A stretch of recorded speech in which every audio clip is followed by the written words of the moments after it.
I love a cheesy intro. Like, sign me up any day of the week for cheesy intros. So I'm Indeed. super excited. I decided to do that. So, anyways, welcome everyone back to my 32 fan series. I'm talking to 32 different fans from all the 32 different NFL teams. And I even have time to talk to our rivals. And I'm okay with that because there's things about the Ravens that don't bother me. So I'm okay with that. Also, this conversation is happening in April 30th to be exact. So right after the draft. So if anything else happens like in May or when the schedule releases or anything, we're not going to talk about it because it will not have happened. So I'm just calling that out here because you'll be surprised how many people are like, y'all didn't talk about. I'm like, I know because we didn't know about it. So I'm just calling that out. And then the other thing I want to say before I let you introduce yourself is this is our first time we're having a conversation. And so I always get excited when I get to talk to new people and understand like, your thought process. I mean, I've watched some of your videos and stuff, but like, so this is exciting for me. So thank you for being here and introduce yourself. Let people know whatever you want them to know. Well, thank you for having me. It's pretty much I just do a YouTube channel about the Baltimore Ravens. My name is Hendo. I do the Rogue Pod on YouTube, and I just talk about Baltimore and Lamar Jackson, the greatest quarterback in NFL. The best team in the NFL, the best team in the AFC North, the team that's won the last two AFC North championships. You know all of these things already. So there's no need to go on about all the accolades that the Ravens have. We beat the Steelers last season 2 out of 3. We knocked them out the playoff. Well, we're getting all that. It's okay. Yeah. Well, and then Mark Andrews couldn't catch the ball. So, anyways, I would love to know why are you a Ravens fan? Okay, let me get over that last comment first. The Mark Andrews. Okay, I gotcha. I tell people all the time that in life, words hurt. They hurt, and people don't always use them correctly. So I'm gonna get over this and move on. But the way I became a Baltimore Ravens fan is I was born and raised in Baltimore, and I grew up watching the Baltimore Colts. But unfortunately, in 1983, they left us, so we were left without a team. Steelers would never. For years, you didn't have a horrible owner. You've had the Rooney's for forever, so be grateful. They left. We didn't have a team. I fell in love with the Denver Broncos and the New Orleans Saints. But the Saints kept breaking my heart year in and year out. I don't know why. The Saints' losses hurt me more than relationships did. I don't know why. I mean, they really hit me deep because they were a franchise that never won a playoff game in their lives. And every year they would have a great team because they always had a great defense. And it's like, this is going to be the year. We're playing this start. We're playing the Chicago Bears and Steve Walsh. We lost. So then, unfortunately, as I got older, I don't know if my brother kind of swayed me, but I remember going off into the military. And I remember It was 1993 or 94. And somehow I became a Pittsburgh Steelers fan. And see, I knew we had something in there. And I was like, because the city of Pittsburgh, that team, it kind of embodies what Baltimore is, a blue-collar town, hardworking, great defense. And even when the Ravens came into the league, we patterned ourselves after the Steelers. So I kind of had a connection. This is a great conversation. Keep talking. I mean, I keep things real. Like, I'm not going to sugarcoat it because I love one team, but I just like the Steelers and the way that they operated things. And not to go too far overboard, the Steelers are one organization, and the Rooneys are owners that didn't have a problem playing a black quarterback. Exactly. Not that was a determining factor, but it's just something that caught my eye. And I mean, I like the team. Neil O'Donnell played at the University of Maryland. I felt that I'm like, okay, I can get with this team. And then I saw them in the Super Bowl versus Dallas and was like, that ain't it. It's not how we operate. No. So, I love it. Then 1996, the Baltimore Ravens, the Cleveland Browns became the Baltimore Ravens. And I'm a Baltimore guy through and through. So of course I had to follow the team. And I think that was close around the time I moved back to Maryland. So, it's kismet. It's meant to be. Yeah. I love that. You know this because I told you before we hit record, and everybody that knows me knows this. I love Lamar Jackson. Okay. Why wouldn't you? And I love Derrick Henry. And I don't cheer for them when my team plays them. I just hope they have a great game and we win. That's kind of where I'm at. And so anytime I see the Ravens, I'm just like, I feel like they're a part of me only because I feel like we're very similar in a lot of ways. We are. And I feel like the style of play is similar. Like, you know, and sometimes when the Ravens lose, it's like I feel like y'all are carrying the AFC North banner. You know what I mean? Like, it's like I take it like, come on. So yeah. And in the playoffs, we didn't know each other in the playoffs, but I took that really hard. So everybody was like, what? I'm like, I took that really hard. So I just knew they were going to win that game. Anyways, so we're not here to talk about me. So I want to know what you think about, like, if you could describe last year in a song, what would be the song choice and why? Listen, it's okay. I'm sorry. It's okay. We have a friend that we deal with. He's a Steelers fan. But yet and still, he always comes to us and tells us, I'm always defending Lamar Jackson in Steelers spaces. It's something about y'all that is secret love for Lamar. We like Lamar. Y'all know y'all love Lamar. We do. I mean, like I said, when he plays my team, like I don't, right? I mean, it's tricky because usually the first time we play you guys, he usually doesn't play well against us. And I'm aware of it. And I'm like, Lamar, don't do this. Okay, well, you can do it. Okay, that's fine. But then at the end of the game, I'm like, we won. And then I'm like, Lamar. You're a secret Ravens fan. It's okay. It's okay. It's okay. If I am a secret Ravens fan, I'm okay with that. That's fine with me. I'm okay with that. So right, what song would you pick? If I would have to pick a song, it would have to be Keisha Cole's I Just Want It to Be Over. Why is that funny? Oh, you want me to explain why? You were gonna, yeah, that's not what I thought. You thought I was going somewhere else, didn't you? I mean, we can do Queens, Another One Bites the Dust. I can do so many different things because I listen to so many genres of music, but I'm gonna go with Keisha Cole's I Just Want to Be Over. And the reason that I chose this song is because I want this iteration of the Baltimore Ravens to be over. Lamar has been in the league for 7 years. And for 7 years with this team, we've had John Harbaugh as the head coach. Now, a lot of Ravens fans believe that he is a great and outstanding head coach. I believe he's just the dude. And for 7 seasons, we go into the playoffs each and every year. And we hold some of the best quarterbacks in NFL history to 17 points, 10 points, 13 points, but we can't score. But then in the off season, we go defense. And I thought after 7 years, we would say, you know what? This defensive thing isn't working for us. Let's actually surround Lamar with some talent, with some weapons, and see what he can do. But we don't do that. We just keep doing the same thing. We get into the playoffs. Now we're run dominant all year long. We lead the league in rushing each and every season. But we get into the playoffs, and it's like, oh, we're going to run the ball with our running backs 6 times. And then they ask John Harbaugh, hey, why did you only run the ball 6 times? And he's like, what? We were 6 times. Who said that? And it's just like he's clueless as to what's going on. But you would have thought maybe after the 3rd year, maybe after the 4th year, he would say, you know what, we're going to do something different. And for the Ravens to get in front and say, we believe in Lamar, we stand by Lamar, and they champion him so much, they give him the least amount of help. We just had a press conference with our general manager, and he kind of laughed saying, yeah, you know, because our offensive line, we've paid the least amount of money in the league. Ha, ha, ha, ha. And I'm looking that's not funny. See, like, yeah, okay.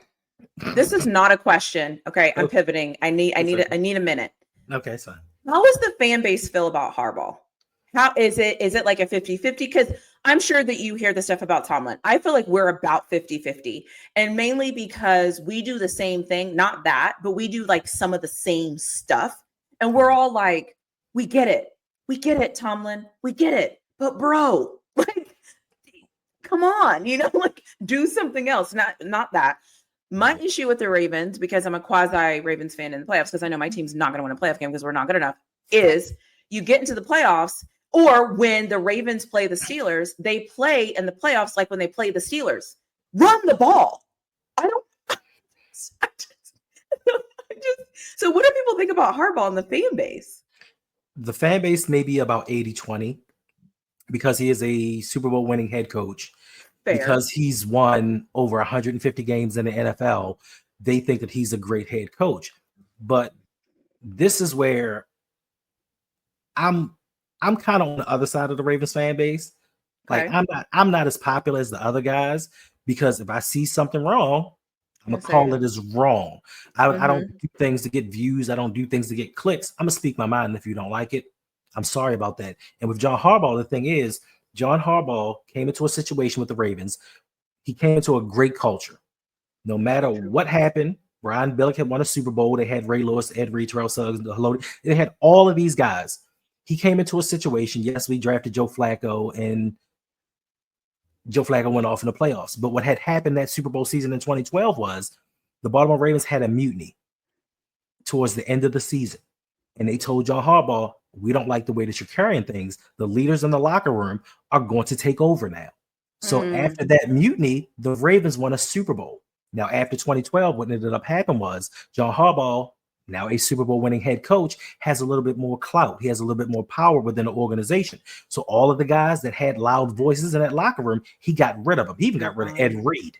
He even got rid of Ed Reed. Yeah. So from 2013 to 2018, the Ravens were 40-40. They were a 500 ball club. Average as heck. Then entered Lamar Jackson. And now, except for 2021, the Ravens go to the playoffs every year. And the Ravens win because of Lamar Jackson. Oh, because of him, yeah. But the fan base sees it as, well, no, we're winning because of John Harbaugh. But interesting. But whenever we lose, Lamar need to play better. Not the fact that we allocate so many draft picks into the defense. We allocate so many free agents into the defense, and the defense doesn't get turnovers. The defense in 7 seasons with Lamar Jackson at the helm has created 2 turnovers in the playoffs. 2. But they don't get any of the blame when we lose. It's always on Lamar Jackson. When we win a game, John Harbaugh coached his butt off. And people don't tend to see that. The Ravens fan base wants to think that everything is sunshine and rainbows. And it's just like everything's great over here. We win with Lamar Jackson on average 12 and a half games per season. So, of course, their thing is we could be the Cleveland Browns. Okay, we could be the Cleveland Browns. Or we could be the New England Patriots and have won 6 Super Bowls by now. Yeah. They always want to go to that side of it where everything is bad. But they don't want to talk about with Lamar and the Ravens in 2019 and 2023 having the best teams in the NFL. We blew it. Very interesting. And you know what? You're right, because sometimes I will look at the Ravens. Obviously, like once the playoffs happens, right, you kind of reshuffle and you're like, all right, I know what my team's going to do, so let me look at other teams. And I will go, who is their receiver? Why don't they ever have a receiver? Why every year do I say, who's the receiver? What are we doing a receiver? What are we doing? Because and then go ahead. Anyways. I'm sorry. This is your episode. I'm venting. No, you go ahead. This is what we're here for. Dialogue. Yeah, because I guess too, when you're on the outside looking in, right? Mm-hmm. You know, sometimes things happen and you don't know them, right? Like the guy got hurt or this guy, you know what I mean? Like some things happen. You can't keep up with every single team throughout the season. So you start to think, oh, maybe I'm missing it, right? Then you start hearing other Ravens fans and other Ravens are like, yeah, when are we gonna get this guy a receiver? So I'm like, why do we all see it? Mm-hmm. And they don't. I don't understand that about NFL teams.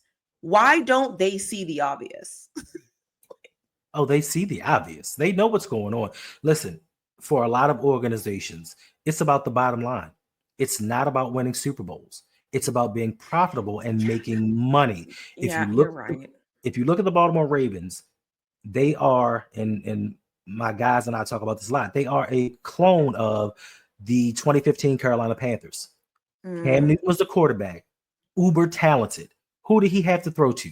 Jericho Cotchery and Ted Ginn Jr. You have this quarterback. When they drafted Cam Newton, you know, they thought that they had this runner. They didn't know that they had a passer, and he came in and broke rookie passing records. Same thing with Lamar Jackson. Lamar Jackson came in. Things were a little bit shaky because the team dynamic was set up for Joe Flacco. But 2019, his second year, he was a unanimous MVP. So in most franchises' minds, with most of them outside of Baltimore and maybe Carolina, they say, you know what? We have this extraordinary quarterback. So what we're going to do is we're going to get him weapons and build around him. But because Lamar masks so many things, He does. And he won a unanimous MVP with Willie Snead, Seth Roberts, a rookie injured Hollywood Brown. They say, well, we don't need to get anybody else on offense because Lamar is going to cover these things up. And this is why we're now going into 2025 with 2 experiments at the offensive guard position. And because what happened last season with, and a lot of people that aren't Ravens fans are not going to know this, but with a Zay Flowers, a Rashad Bateman, and a Nelson Aguilar, Lamar threw for 4,172 yards, 41 touchdowns, and only 4 interceptions. So my thing is, as an owner, why do I need to get him help? Look what he did with nothing. Instead of looking at the bottom line saying, you know what? Maybe if we got him a Jamar Chase, T. Higgins, anyone of that caliber, maybe we might win a Super Bowl. Anybody. Yeah. Or like take your first round pick and go get that guy. I mean, anyways, whatever. We can't do that because Eric DeCosta to me is not a great general manager because each and every season, just like this season, he has had the most draft picks since he became our general manager. Yeah, because what did you guys have? 11? 11 again. We had 11 in 2022, and he drafted all 11 players. And his thing is he waits for the board to fall to him instead of saying, I don't need 5-6 round picks. Let me trade some and move up and get the guy that I want. Now, he's tried and drafted wide receivers. He's drafted Rashad Bateman. He's drafted Hollywood Brown. He's drafted Zay Flowers in the first round. He said himself, I'm not good at drafting wide receivers. Like, we have never been good at drafting wide receivers as a franchise. Ozzie Newsome, terrible at drafting wide receivers. So my thing is, if you know that you have a problem drafting wide receivers, go out and sign one. Don't bring me Nelson Aguilar. Don't bring me the corpse of Deshaun Jackson. Don't bring me Dez Bryant 2 years off of injury. Go and get Lamar a bona fide weapon and see what happens. But because, like I said, he masks so many things, they feel like we don't have to do it. We just go defense. We've had guys in the Pro Bowl or guys alternates on the offensive line that are garbage. But because Lamar avoids sacks, guess what? They look so much better. Mm-hmm. And if I'm being honest, I feel like, there's a miss there because it's like, I believe you build NFL teams to beat your division, right? And then you build them to beat everybody else. And at this point, Ravens, we know that you can beat everybody in the division, but where's the building to beat everybody else? Like, where is that going to come in? I don't know. So let's talk about the offseason moves before the draft. Did you have any, how was free agency for you all? Honestly, nothing stands out to me. No, I was going to say, usually I'm very like up to date, but this time I don't feel like this offseason I paid as much attention to the Ravens free agency. How was it? What was there to pay attention to? They re-signed Ronnie Stanley. They signed DeAndre Hopkins.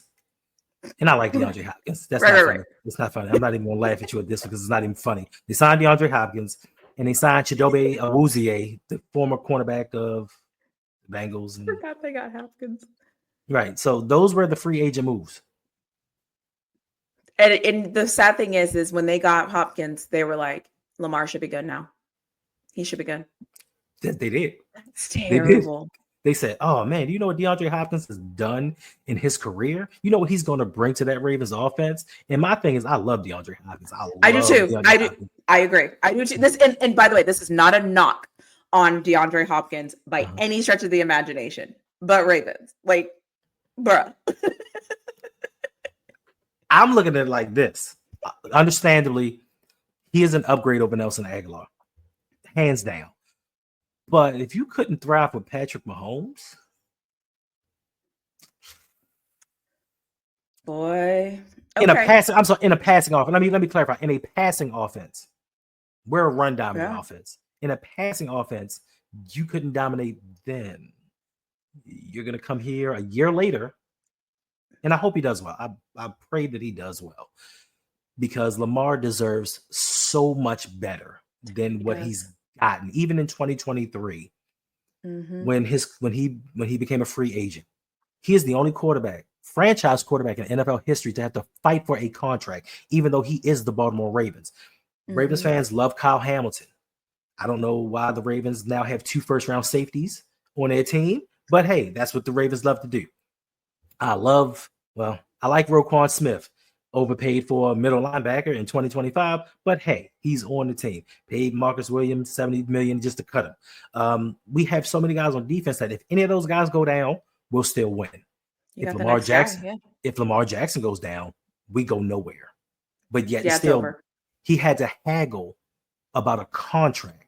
Whereas you have Trevor Lawrence, done nothing, new contract. Justin Herbert, never won a playoff game, blew a 27-point lead, new contract. Jordan Love, first year as a starter, highest paid in the NFL. But Lamar Jackson, the franchise, who's put his body on the line and has done everything for this team. He had to fight for the Ravens to get his contract, and then they tried to badmouth him in the media and try, you're not Josh Allen, you're not Joe Burrow, and all this other stuff. But yet still, he's the only quarterback over the last 2 years that got a contract extension that did better than before his contract year. And he won an MVP that season. Yeah. The way but I think too, as you're talking, I think that's why it's easy to cheer for Lamar, is because I see this on the outside looking in. Like I feel like it's malpractice. Like I see it, just like I thought it was malpractice for Mike Tomlin not to have a quarterback ready to go when Ben retired. We all knew Ben was going to retire. I mean, he was playing terrible. We knew he was going to retire about 3-4 years before he retired. So at that point, you start getting a quarterback. I don't understand why we missed there, and we're still paying for it almost 10 years later, whatever it is. So everybody sees that as well. You know what I mean? So it's like there are certain things about certain organizations that we all see. So what's the issue? What's the problem? And you're right. Lamar does cover a lot of it. He does. I mean, he's phenomenal. He's Lamar Jackson. He's great. So I get it. But come on, like give the guy a little bit of help. So you mentioned your 11 draft picks. So I'm going to ask you this question a little bit different then, because there were so many draft picks. What was your favorite draft pick where you were like, yes, okay, I get this? And then what was your least favorite? I have no pick that I was like, yes, we got this. Oh, interesting. Okay. Nope, there was no pick. Well, you know what? Maybe third round pick Emory Jones Jr. because we need some competition at guard. I'm like, finally they went for the offense. Okay. But my favorite pick may have been LaJohntay Wester, the wide receiver from Colorado. I wanted Jimmy Horn Jr. I really wanted Jimmy. Oh, did you? I did. I like him. I like Wester too. Respectfully, yeah. I have a video out about LaJohntay because I support Colorado. Yes, I know. And Texas. No, yeah. Look him, by the way. Hey, your kicker came from Texas. You're welcome. Are we talking about Justin Touch Her? Oh my gosh. Yes. Okay. Also, because y'all got LaJohntay in the seventh or sixth round? Sixth round. Sixth? Yeah. We had 20 of them. I think that's a solid pickup. I mean, I think LaJohntay is going to be great there, but LaJohntay also isn't a one. And again, it's like you're giving Lamar, respectfully, you're giving Lamar B's, but you want a product.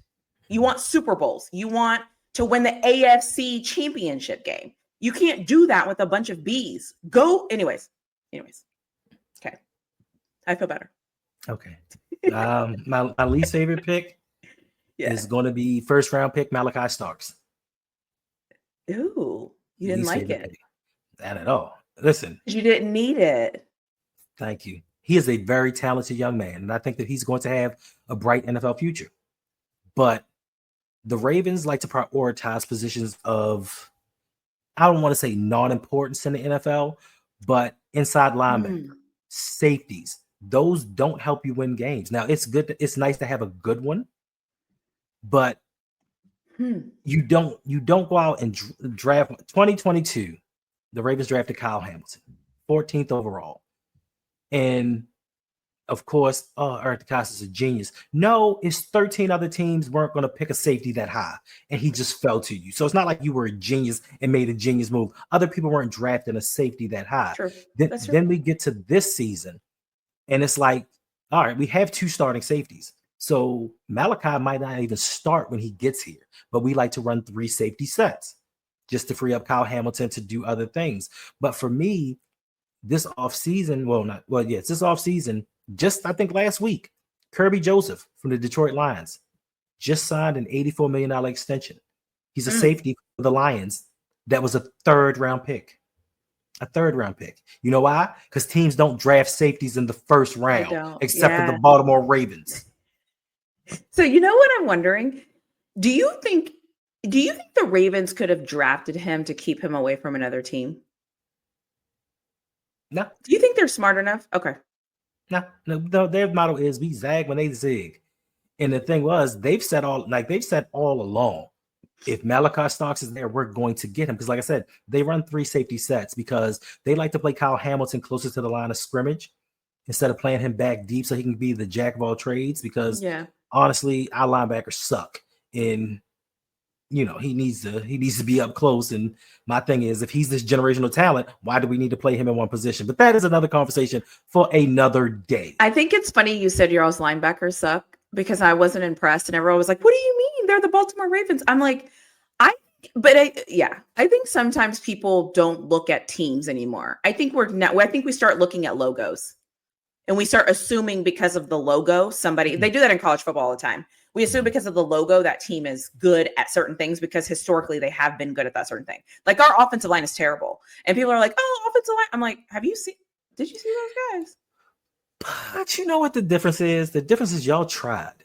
Y'all tried in the draft. Y'all had first and second round, third round pick. Y'all tried to upgrade your offensive line. No, I mean, unlike us, we don't allocate those resources to our offensive line. You tried. I think one of your guys was hurt. One of them just wasn't really any good. 3 of them were hurt. Yeah, 3 of them. But you at least gave an effort to make it better for whatever quarterback that you have. You're going to protect them. For us, we do stuff like trade a second round pick for Roquan Smith. He has a really good season the first season. Then we give him $100 million. Nobody else is paying $100 million to a middle linebacker. Then what happens? We get into the 2023 playoffs. He gets upset and yap about the Kansas City Chiefs and yap. We need to stop disrespecting us. We got to do this. Whose house is this? We must protect this house and all this other stuff. And then he does absolutely nothing. Then we get into the 2024 playoffs with the Buffalo Bills. Oh, they disrespecting us. Don't nobody think we can do it. And he doesn't show up once again. So that's $100 million lost. Marcus Williams, the $70 million safety, benched. So it's $170 million doing nothing for you in the playoffs that you're allocating to the defense, whereas you have this offensive line that went to this playoff game versus the Bills, the undersized Bills, and got pushed around. But we, the mighty Ravens, we, the AFC North Ravens, we supposed to be rough, tough, and tumble, and we let these little guys push us around because we don't have talent at certain positions, and we want to play these nondescript positions all of this money because this team is built on defense. We're known for having defense. I don't know why they pick and choose the things that they want to take from other teams because, like I said, we kind of stole the identity of the Pittsburgh Steelers.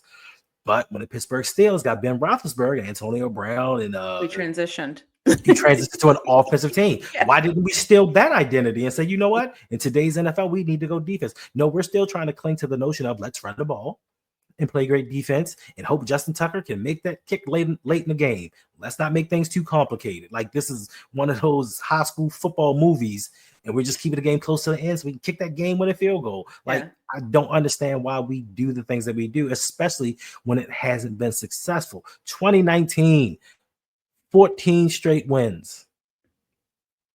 I'm sorry, 12 straight wins. 12 straight wins. Getting to the playoffs, first game against the Tennessee Titans, lay an egg. 2023, 14-3. Dominated everybody. The 49ers, the Dolphins, Seahawks, Lions, everybody, all the best teams in the NFL, we dominated them. Yeah, we struggled against the Titans in the beginning. Then Lamar did what Joe Flacco did in the AFC Championship game in 2012. He told y'all, Harbaugh, we can't play like this. This conservative mess is not going to win us games. They came out and blew the Texans out the water. Then we get into the Kansas City Chiefs game, and what happened again? They got bullied. They got bullied, but you know how many times they ran the running backs that game? Why do they do that? Can you explain to me why that happens? Yes, because they don't trust the running backs. But why? Why don't they trust the running backs? So, why did Derrick Henry get more carries against the Buffalo Bills? I can't get anybody to give me an answer for that. Well, I'm going to give you pre-Derrick Henry first. When you have guys like Gus Edwards and you have guys like Latavius Murray and Kenyon Drake, and to an extent, hurt J.K. Dobbins. When you have guys like that and you get into the playoffs, you don't trust them. Because in that Kansas City Chiefs game, they ran the ball with the running back 6 times. And this was after Gus Edwards busted off like a 19-yard run. They don't trust him, so they don't run him. So then enter Derrick Henry. And before the season, we all said, oh, we got Derrick Henry now. There's no way we're going into the playoffs and we're not going to run the ball. There's no way. No we way. get into the playoffs, but the thing with the Ravens is, and a lot of teams know this, if the Ravens get down early, they panic. They go away from the run. Yeah, that's true. That is true. Even if it's by 3 points, they panic. They ran Derrick Henry 16 times in that game. And a lot of Ravens fans will tell you, well, the Bills were stuffing the run. They were stuffing the run. First of all, they're smaller. They shouldn't be stuffing the run. But more importantly, if you watch the Ravens throughout that entire season, there were games where teams stuffed the run, and all of a sudden, Derrick Henry goes for 80 yards. Right. Because he's big, and you get tired of tackling him eventually. You did. And it's cold. So third quarter, we ran it down their throats. Well, at the end of the third quarter, we ran it down their throats and scored a touchdown. But there was a play, I can't remember which quarter it was. We got down into the 5-yard line. Mm-hmm. I knew at the time, I was like, this is game, man. And they can settle for the field goal. And the Ravens threw a pass to their left tackle, Ronnie Stanley. So you didn't say, let me get this 235 pounds of muscle and just run him out the middle 4 straight times. Not 3, 4 straight times. I'm going to do a trick play to my offensive tackle. And this is where we get in trouble. And this is why they don't run the ball a lot, because they think that they're a lot smarter than everybody else. And they think that they're going to outsmart teams in the playoffs. Well, they're expecting us to run. So guess what we're going to do? We're going to pass it. And the defensive coordinators are sitting back like, yes, I've been waiting for this my whole life. Well, because I will never understand that. I'm not even going to talk about Mark Andrews because man, and they gave him a $4 million roster bonus this year. I don't know why they kept him around. And this is an argument because now I'm over the hurt. Now I'm upset. You may be upset now. Anyway, no.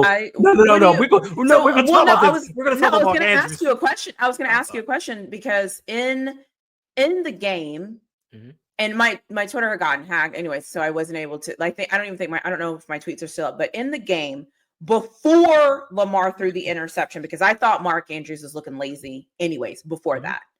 Then the interception comes and I'm like, Mark Andrews, is he, I don't know, just didn't like the effort. Now I call out the effort. Then there was another play where Lamar threw the ball. Was it perfect? No, but he could have caught it had he been focused. He didn't catch it. And I thought in that moment, I was like, Mark Andrews is going to cost us this game. I'm cheering too hard for this team right now. This is my rival. I'm getting crap because I'm cheering for them publicly. I'm getting all of this hate. There was this rally that was happening, right? And everyone's coming for me because I'm all in. And I'm like, Mark Andrews is going to cost us this game. I just saw Mark Andrews is going to cost us this game. I just saw it. I knew it. And then, and listen, the throw wasn't perfect. All the things. You can say whatever you want, but he's supposed to catch that football. There's no reason for him not to catch the ball, period. Now you can let it out. Okay, first and foremost, when I put up the 2 and I said twice, that's 2 times you said us, our team. Just want to let you know that. I was once. No. I just want to let you know you're a Ravens fan. It's cool. Now, you're a Ravens fan. I don't mind. Now, yes. Now, there was the pass. I think it was before the fumble. It was a pass that Mark Andrews dropped right before the fumble, which would have probably ended up being a first down, which would have changed the play call entirely. We wouldn't have had the fumble. Then it was the Mark Andrews fumble that I think we were going to take the lead. We were going to take the lead. Then he fumbled. I don't know why he can't juke anybody. I don't know why he's trying to juke people. But that fumble cost us points. Then at the end, the drop 2-point conversion. Now the thing is, and a lot of Ravens fans, and they've come into my mentions and on my videos, and they said, "Listen, what's wrong with y'all? Why are you all so hard on Mark Andrews over one game?" And the problem with a lot of Ravens fans is they have tunnel vision and they can only see what's directly in front of them. Mark Andrews has had 8 playoff games. He's had 8 drops. He has 0 touchdowns in his career. He averages 39.5 yards per game. How is that sufficient for your number 1 tight end? And more importantly, for first 5 years of his career, he was Lamar Jackson's number 1 target. So you're Lamar's number 1 main guy. And in the playoffs, I'm getting 40 yards, a drop, and no touchdowns on you every playoff game. Then what made me most upset and why I don't want Mark Andrews on this team is right after the game, during the mandatory media sessions, he dipped out and didn't speak to the media. So I'm like, that's interesting. Then when it came time for the exit interviews, when they cleaned out their lockers, he didn't show up once again. Now, this past season was the first season in the Ravens' 29-year history that they've ever put a captain's patch on their uniforms. And they put a captain's patch on Mark Andrews' uniform, denoting him to be a captain. Now, you ducking all of this smoke. Yeah. And now what's happening is Lamar has to answer questions for you. Kyle Hamilton has to answer questions for you. Derrick Henry has to answer questions. And now they're under the spotlight because you weren't man enough to just say, you know what? I messed up. I need to do better. You didn't take accountability. Now, last week, he was at a function and he put out some statement with some company. He still has yet to go in front of the media and say, hey, no, he sent out a little statement saying, I got to do better. But what had happened was my gloves were wet.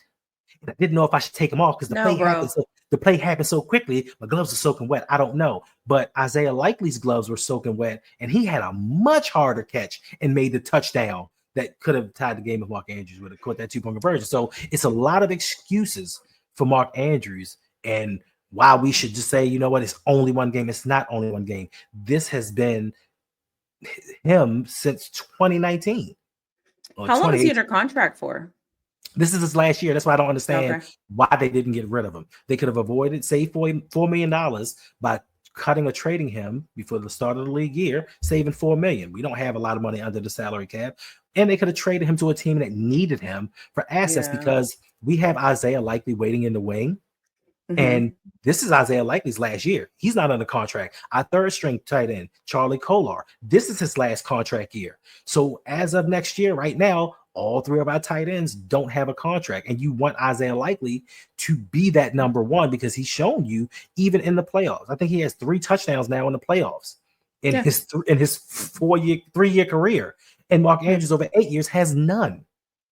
So I don't understand the appeal. I've never understood the appeal. Obviously, there's certain players. I'm sure you're like this with the Steelers, but there's certain players on your rivals team that you're just like, I hope they keep them forever. I'm like, I don't care. Like, I would rather see Mark Andrews than Likely out there. So y'all do whatever you need to do. Well, it goes a little bit deeper than that for me because a lot of us love Mike Tomlin. Like, we love Mike Tomlin. Yeah. What he's done without a quarterback all of these years, to me, is amazing. And we all say if he had Lamar Jackson, he'd have won a couple Super Bowls. I always say, if you give me Lamar Jackson, if you give me Josh Allen, if you just give me anybody that is better than average. He wins Super Bowls. And I don't know if it's the personnel department, but the one guy that I love and hope that you keep forever is Arthur Smith. I did not understand that hire. He was horrible. Listen, he was horrible in Atlanta. This man had Drake London, Kyle Pitts, and Bijan Robinson, and took Bijan off the field talking about, you done had enough time on the field. Go take yourself a rest. Like, he didn't know how to coach those guys. So when the Steelers hired him as the offensive coordinator, I'm looking at Mike Tomlin. That's one of the times I looked at Mike Tomlin and was like this, bruh. I'm getting tight. You have a horrible time picking offensive coordinators. I don't know what it is with you offensive coordinators, but that ain't it. Like, you need to do better. What I think happens is his ego won't allow him to realize sometimes we're humans. I'm not good at everything. You know what I mean? Like, I'm not making a 32 fan series where I'm talking about all 32 teams. You don't know why? Because I know that that's not where I'm going to shine. So I'm going to ask other people. These coaches, Mike Tomlin, I don't know why Arthur Smith is still there.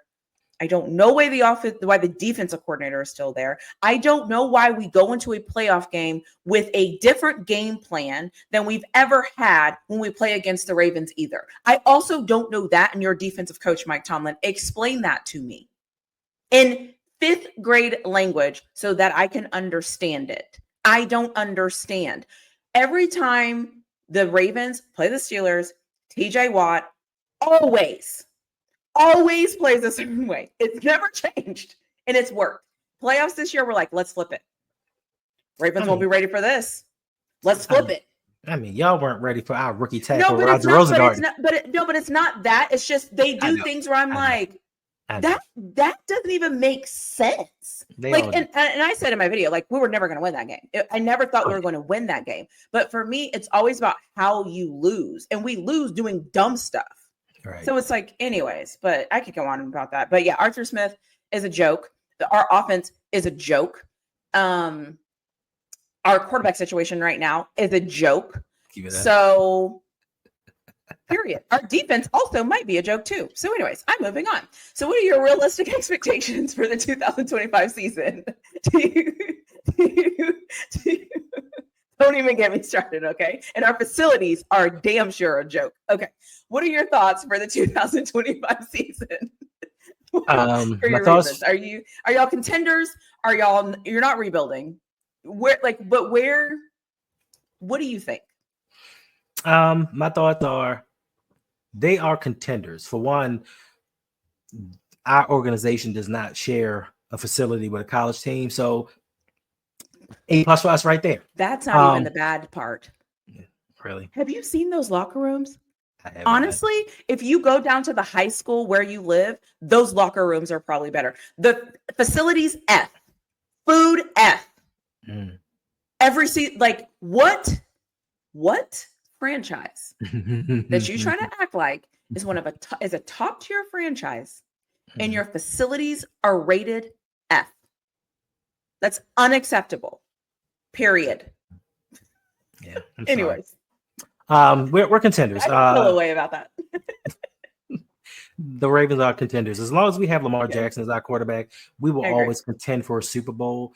It's now the onus is on the ownership, the front office, to provide the pieces or at least change the philosophy of how we do things. I think before this playoff run, I did a video, and the Ravens defense before the last playoff run, the Ravens defense was giving up an average of 13.9 points per game in the playoffs. And we played Patrick Mahomes, we played all of them.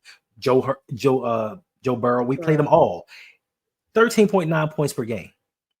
And the Ravens, I think, were averaging, if I'm not mistaken, like 12.7. But if we take out that 34-point game with the Houston Texans, they were averaging 9.9 points per game on offense. But yet still, we continue to pour into the defense. Even though every year we can't, it doesn't make sense. But we're a defensive team. This is what they love. They feel like even in 2055, defense is going to win you championships. and Ravens fans love to talk about the Super Bowl with the Philadelphia Eagles and the Kansas City Chiefs. And yes, the Kansas City Chiefs, listen, Howie Roseman is the best GM in the NFL right now because he finds ways and he finds guys and he drafts guys. But the Ravens fans look at that organization and they look at that game and say, look how that defensive line dominated. They didn't blitz not one time and had 27 pressures in that game. So we try to want to emulate that. But the other thing that they don't look at is the Kansas City Chiefs offensive line was decimated. Awful. Decimated. Their guard was playing left tackle. They don't look at things like that and then wonder why Jalen Hurts didn't get touched. And it wasn't because the Kansas City Chiefs defense was horrible. I think they were rated number 4 in the league last year. But their offensive line is so good. And we tend to look over things offensively. We just look straight for the defense. Like, look at the blitzing. Look at the sacks. Not look at the protection of Jalen Hurts. Jalen Hurts, much respect to him. He's not on Lamar Jackson's level. Absolutely not. But he has weapons. He has time in the pocket. He has a coach that plays to his strengths and puts him in positions to win. We don't do that. So until we change that philosophy and do these things, we'll just be contenders. We're never going to be Super Bowl contenders because they like to say that every year. The Ravens are Super Bowl contenders. No, we're not. No, we're not. We just made it to the AFC Championship game and then the next season regressed and lost in the divisional round. We're not Super Bowl contenders. We're playoff contenders. We're not Super Bowl contenders, in my opinion. I think that's fair. I can't wait to see how you answer this question. What is the most underrated, overlooked player position group that you think? Underrated? That is a good question. I would have to say, I would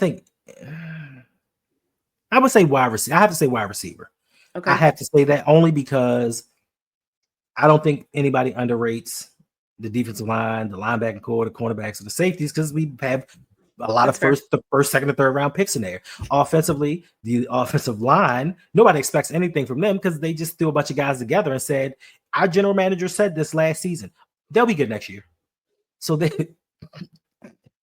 be good next year. I know Lamar just won an MVP, but wait, 2024? No, next year will be fine. So nobody's expecting much out of them. Lamar, you can't underrate him because he's amazing. Derrick Henry's amazing. Can't underrate him. So I guess the only thing that's left is the wide receiving core. Now, they aren't your household names. They aren't guys that are going to go out there and dominate and take over games regularly. But I do think that they, especially for Ravens fans, they are an upgrade from what we're used to. Because we are used to the Ravens signing 32-year-old has-beens to come in, have a decent season, and then move on the next year, and we just do it all over again. So I think the wide receiver group is the most underrated. Zay Flowers in particular, he is, and it's sad to say this, in 2025, the first Baltimore Ravens drafted wide receiver to make the Pro Bowl. Yeah, I saw that when they told him, and I was like, are we kidding? But yeah. Oh, I'm sorry. He's also the first Baltimore Ravens he's the second to get 1,000 yards. Hollywood did it. He's the second one. I can't believe they're doing that to Lamar. That's almost malpractice. It's coaching malpractice. It is. Yeah. So what's a hot take you have about the Ravens that fans might not agree with? Oh, how much time do we got? Give me the one thing you say that like you feel like every time you say it really like gets the fan base annoyed with you. John Harbaugh needs to be fired. I knew. Eric DeCosta needs to be fired. Yeah, I knew you were going to say that. Okay. I mean, so let's stay with that answer. So then I'm going to ask you the next question because it kind of will go in with this. Mm-hmm. If you were GM for a day, what would be the move that you would make? Fire John Harbaugh. There it is. Okay. You're out of here. Listen, there's a statistic in the NFL. QB coach combos, if they don't win a Super Bowl in their first 5 years, it never happens. Never happens. We're going into year 8. And the message just don't sometimes tell me gets that. Why? I want Lamar to win a Super Bowl. Well, I do too, but the message sometimes gets stale after a certain period of time. That's true. I would, and the only reason I would fire him is because a lot of times he puts his ego in front of the team. John Harbaugh has a metaphorical, realistic doghouse, and for whatever reason, he'll put guys in it to the detriment of the team. And he won't play guys, and sometimes it costs us games. Him thinking that he's smarter than everyone else costs us games. His smugness costs us games, and he refuses to get on the page of today's NFL. Offense is king. Offense is king. Like the rules are geared towards the offense. Yes, you need a good defense to make situational plays. No one needs to have a great defense. Was it back in 2020, one of those years, 2020, 2019, one of these years, the New England Patriots had like the number 2 defense, and Buffalo Bills had the number 2 defense in the NFL. They got 49 points put on them. So you can have the best defense. If they don't make timely, consistent plays, it doesn't matter. If you can't outscore your opponent in the Super Bowl with the Bengals lost, they love to talk about, well, Aaron Donald made a heck of a play. No, Cooper Kupp made a heck of a play on 4th down to get the touchdown to give them the lead. Like they always want to skate over things to kind of make their narrative come true. Yeah. Like you need both sides of the ball, but if you cannot score points, you don't win. You know what the problem is though, is I've realized that just as I've like started my YouTube channel and started talking about football, I've realized that there's different levels of how people watch the game. Mm-hmm. Like some people watch the game and realize all the different plays that led up to it. Like being a Colorado fan, even just being a Texas fan, there's certain plays where they're like, yeah, he blew it because he threw an interception. I'm like, you realize we actually lost that game way before that. Because like, there's some other things like playing Ohio State in the semifinals. I think we lost that game when we scored that touchdown, and right before halftime, they got that touchdown because we lost all of the momentum going into the locker room. So now instead of being in the locker room on a high, we're now on a low, and now we have to dig ourselves out of that. It doesn't matter the game is tied.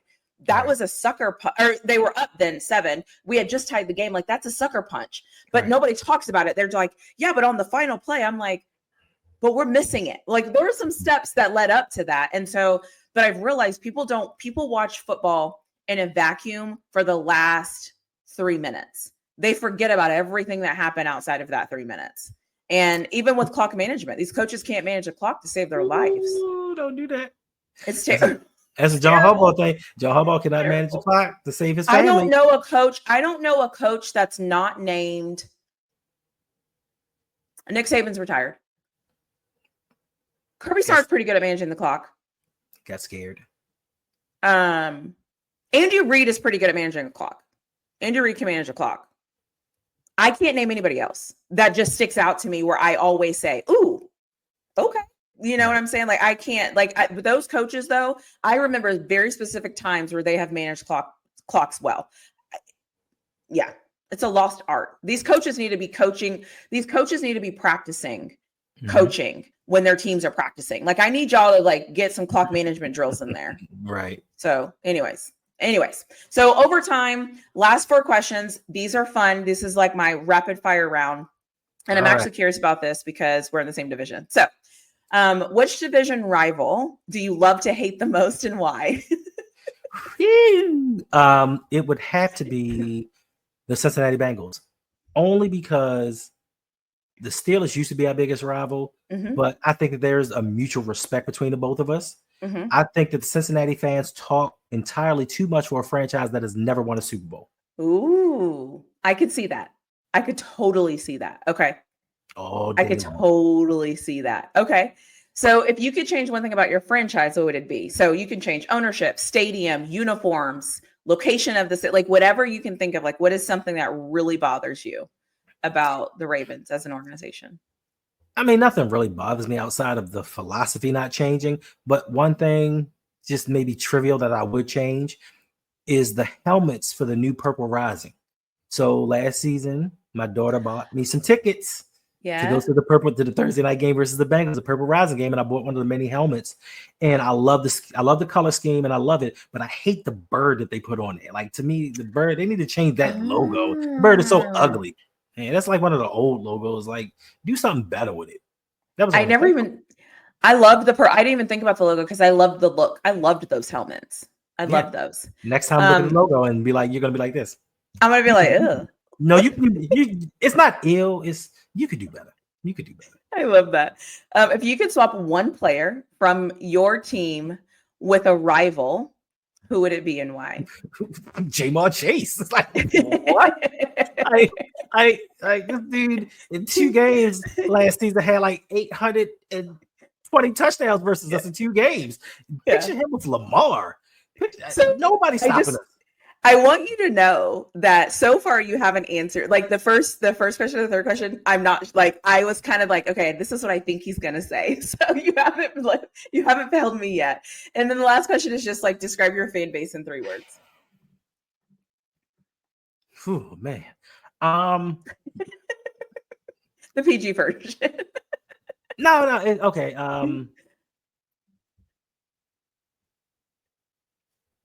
Sunshine and gloom. Okay. Interesting. I like it. Everybody asks me what I'm usually doing. I always have this thing that I'm rubbing. It helps my hand. So just in case it made an appearance. So anytime it makes an appearance, I like to call it out because it's kind of weird that it just pops up. I usually am rolling it on the thing because it feels good on my forearms. That is interesting that you said that. Okay, cool. Well, first of all, let me thank you for just joining me. This is our first conversation ever, and I appreciate you. And I love something about talking to fans of their teams. I feel gives you real information because ESPN and all these channels aren't talking. I don't want to say they're lying, but they're not talking about the details, and they're not talking about the inner workings and the things that we see as fans. And so this is always so fun for me. I could talk about football with anybody until my throat hurts at this point because it's so fun for me. So anyways, we will end on you. Is there anything that you want to say? Just so you know, I will plug all of your channel, Twitter, anything you want me to in the description section. So anybody that wants to get a hold of you, no matter when they see this video, will have that information there. But is there anything else you want us to know about the Ravens, or just anything else that you want to share with us? Thank you for having me. This has been fun. I'm not one for normally just collabing with people I don't know. But this has been fun. I'm trying to, once I hit 50, now I really don't care. I'm trying to just do things and just go. Nice. I know. So one thing that I want to part with I would like to say that YouTube isn't easy.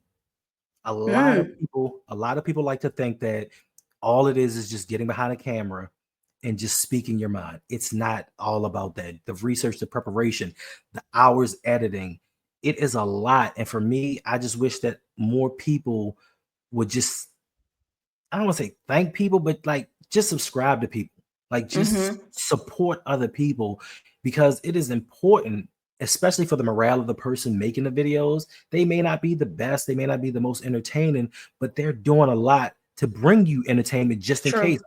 I used to work for the cable company, and I know that a lot of people now they don't have cable anymore. Like they're watching streaming services, they're watching people talk, they're looking at these talking head videos for entertainment, and it's free entertainment. And a lot of these people do is they ask you just to like and subscribe. Like, it doesn't hurt anything. And I think that for a lot of people, it has a lot to do with ego. Like, it's not taken away from anybody.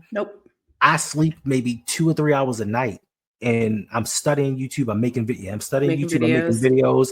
But more importantly, a lot of times I'm just going through YouTube, finding small creators and playing their videos and just hitting subscribe just to let them know somebody's out here watching. Because nothing hurts more than spending 6 hours making a video, and not no shade, but to get 100 views off of 6 hours of a video, like, it hurts. You know what? You know what? I'm gonna make it a point at least once a week to just go find, like you said, and just leave a comment. Hey, loved this. Thank you for putting this together. This is cool. Yeah, I like that. I'll find somebody. I'll just play a bunch of their videos to get them the engagement, because it doesn't hurt anybody. Yeah. And for me, I think that I'm a selfless person. I don't know, but I try to be selfless because I don't have a problem with other people shining. I don't have a problem with anybody asking me questions about YouTube. I once was in a stream, and after the stream was over, I'm in the stream 15 minutes giving out YouTube advice. Yeah. Because I want everybody to win, because this is not a competition. People that like me don't have to not watch somebody else. You can watch me, you can watch them, you can watch all of them. All the time. It does not take away. And for some people, I know personally, for some people, this helps their livelihood. Like, for some people, they aren't able to go out and get part-time jobs. So the videos that they make, that little bit of money, for some people, it helps them. It helps them in their household. Now, for everybody that you see that goes out there and makes it big, there are 100,000 other people that are small and they don't making anything. So to me, it just doesn't hurt to help other people out. And I don't understand why people get mad at others because you didn't take a chance to do it. You're mad at me because I'm doing something that you wish you could do, that you actually could do. You just didn't have the courage to go out and do it yourself. So now you're taking it out on me for whatever reason. And I don't understand why people tend to do that. Just go out there, watch something, even in your spare time. Like, if you clean it up, even if you're not listening to it, it doesn't hurt to click it and just let it run. Hit the continuation button and just let it run. Like, it doesn't hurt anything. And I just want more people to know that it doesn't hurt to support people, because this is a lot of work. I do not sleep because I'm trying to make something out of this, but also I'm trying to make something out of this because I'm trying to bring a lot of people with me. A lot of people, a lot of friends that do this, and I want all of us to be successful, because, like I said, I'm an old man now, and YouTube kind of freed me to an extent, because I was always with I need a 9 to 5, I need a steady paycheck. Yeah. I need to pay my bills on time. I need all of these other things. And then I broke my foot, and then I got immersed into YouTube, and it opened my mind to, well, you know what? If I'm going to be putting in all these hours during the week, I'm going to try to make myself a millionaire. Why am I making $1 million for this corporation that at the beginning of the year is talking about, we couldn't do much, but here's this 25-cent raise. Well, you just told me I helped make you $300 million and you're giving me 25 cents extra an hour. So it helped me realize, do something on your own and do something for yourself. That's why I stay up so late, because I'm always watching other people, other genres to kind of bring into my videos to kind of make them different, even though I know personally Ravens fans don't like it. Like all the stuff that like I do special effects. I do so many different things just to make it interesting. And Ravens fans be like this. Just tell me Lamar Jackson's good and keep it pushing. But I'm just, I'm trying. You're just. I don't like being stagnant, and I like to grow and learn different things. But I respect that. I just want people to support other people. It doesn't hurt to support anybody. It don't have to be me. Anybody, just go support them in their journey. Well, knowing what I know now, I'm super excited that you reached back out to me, because it's always weird for me just to like randomly message people that don't know me and just kind of be like, I have this idea. I want to use, like, I would love if you come with me and help me and be a part of it. And here's my link to my channel. Let me know what you think, because some people are like, no, some people are like, no, or I don't think it's for me. Or I've heard people have told me like, your channel's not big enough and all these things. And I'm like, yeah, for every person that has told me that, though, it just makes me more excited when somebody says yes, because this is the real world. People are going to tell you no. You know what? Cool. Tell me no. That's fine. But if you tell me no because you don't think I'm worth your time because my channel isn't big enough, like, I'm sorry that you feel that way. Like, I'm sorry that's what you think about in life. So listen, and that hit home for me, because when I first started out, like I just started out for fun. I didn't tell my homeboys. It's a group of guys that I rock with. Lunch break, hot take. Shout out to them guys. They should be doing an overtime show right now. Shout out to them, because they talk about the Baltimore Ravens, but they encouraged me to do a YouTube channel about the Baltimore Ravens. And they started me off with all the knowledge that they had when they didn't have to, because we were strangers. And they gave me all the knowledge that I needed to start my journey. Now, when I first started my journey and was feeling myself out, there was a certain gentleman whose name I will not name, but I can, because I'm petty like that. But he hit me up. He hit me up on Twitter and was like, yeah, I heard you trying to do a little something with your little channel. Maybe we can do something together. And I read that. And I don't know if people are in the zodiac signs, but all the Capricorn came out of me at that time. And it was on and popping. And I said, bet, my little channel. All right. And the crazy part was, I'm like, bro, I just started and you really not that much bigger than me. But bet, I'm glad that you lit that fire under me. 6 months later, when I passed him, I invited his homeboy on my show just to be petty. So yeah, I'm on one of those people too that might just invite somebody, be like, I want to collab right now, if like when my channel grows, and then just be on live and be like, remember that time you told me no? How do you feel about that now? But I'm sorry, I just don't understand it. Like, somebody could come in tomorrow and be like, hey, come be on my show. I don't even check to see how many subscribers you got. I'll just be like, all right, cool. When I do this, I actually don't check. Right. So it's kind of funny, because, and if I'm honest with you, I don't notice my own, because I've realized if I focus on that so hard, it's going to impact me. So I just want to make videos I like about the things I like about whatever. And I just make the video. It's usually my subscribers that are like, oh my God, congratulations. In the comment section, they're like, congratulations. Do I see the number? I mean, I'm not blind, but I'm not like fixated. I don't wake up every morning and like check my subscribers. You know what I mean? Like, I just don't do that. Right. But what I started to do is, especially for this series, because obviously, I mean, there's going to be 32 people, but obviously I've contacted more than 32 people. And one of the things I do is I just watch videos. And what happens in YouTube is, once I watch a couple of different teams, it starts to realize I want NFL teams, and it will just start sending me videos. And so if I like something and it sounds good and I feel good and I need that team, I'll just reach out. And if you say yes, you say yes. And if you say no, you say no. There has been a couple of people that have said yes to me that I'm like, did you look at my subscriber count? Because I'm like, are you sure are you like, but everyone's been, most people have been cool, but there's always, a couple of people, couple of channels that will kind of be like, I don't really know. I'm like, all right. But then anyways, but I can go on and on about this forever. I just think that sometimes you're 100% right. YouTube is hard. This series for me is hard. But every time I hit record, every time I'm done, every time I like reach back out and I'm like, hey, are you still good or whatever?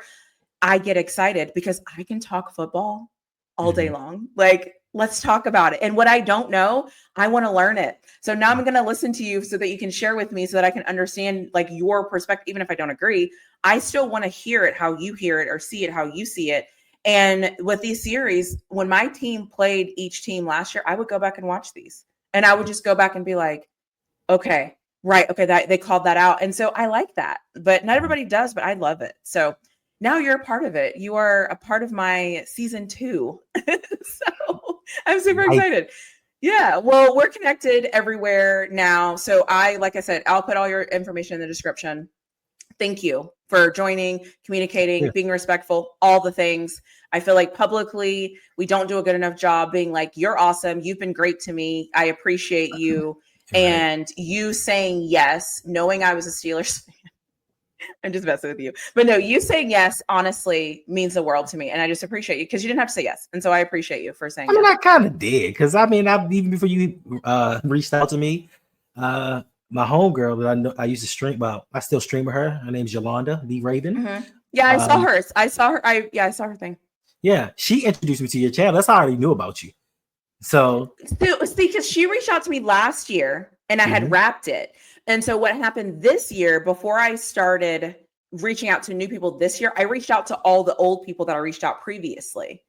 And so I reached back out to her again this year, but I didn't hear back. And I tried to go on a video.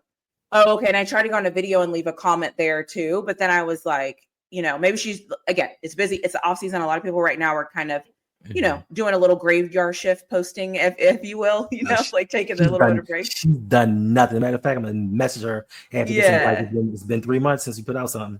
Oh, okay, cool. So she introduced you then, was that last year? Because I talked to her very little bit last year. Yeah, that was last year. Okay, cool. That was already familiar. Like I said, I was already familiar. I told you this. I said I'd seen you before. I knew who you were. No. Okay. I'll let you make it for now. We're live. I'll let you make it. Anyways, I appreciate you, and I'm sure we'll do something again soon. Listen, if you want to stream or do something during the regular season, I have no problems. I love talking football.